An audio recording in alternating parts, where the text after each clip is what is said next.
Liam Payne recently did an interview with Logan Paul where he not only disses his former band members, but consistently props himself up quite a bit.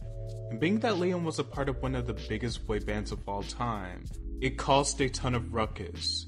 In this interview, Liam Payne makes the claim that he outsold all the other members, which stripped that down, even though he was the last one to debut, which to say the least is the furthest thing from the truth. Liam also claimed that the song had 1 billion streams. It doesn't. Although it's up there, it's over 100 million off.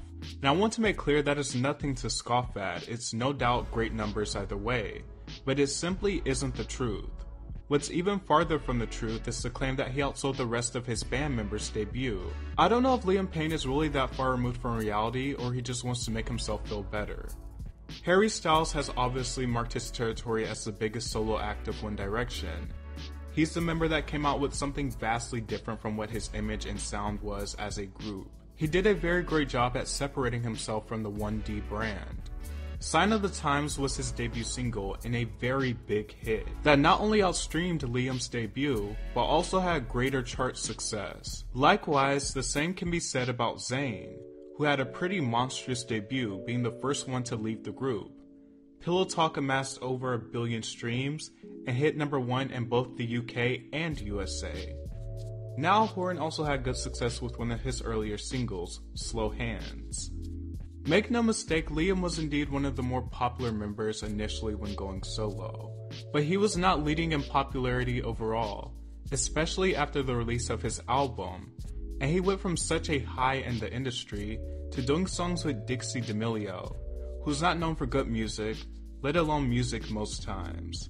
But it seems his success was dependent upon front-loaded anticipation that he wasn't able to sustain and continue to capitalize on outside of his debut single. His debut album LP1, released in 2019, was not a commercial or critical success. A lot of critics weren't favorable, but it's not just meaningless critique. It genuinely is just a bad pop album. Soulless in the sense that it feels entirely plastic, without any merit or personality. The best song on the album is certainly his lead single, Strip That Down. It's just a non-threatening club banger, but nothing to make Liam Payne significant as an entity. With his album, you're just kind of left wondering, does Liam Payne really enjoy music, or is it just a product to capitalize on post-1D hysteria? Every member was going to bank off their debut, no matter how good or bad it is. When a group breaks up, fans are eager to support their favorite, and the media is eager to crown the solo star. And Liam's work just kind of feel like it exists to fill that void.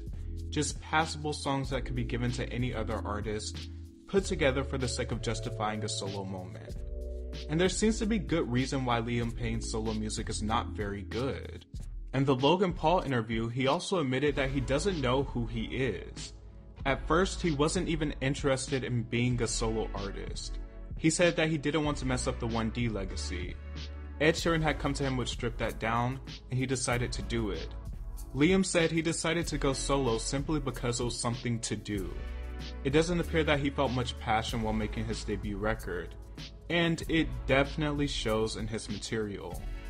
He also said that he doesn't know who he is and imitates new people every day, which explains the lack of personality within his music.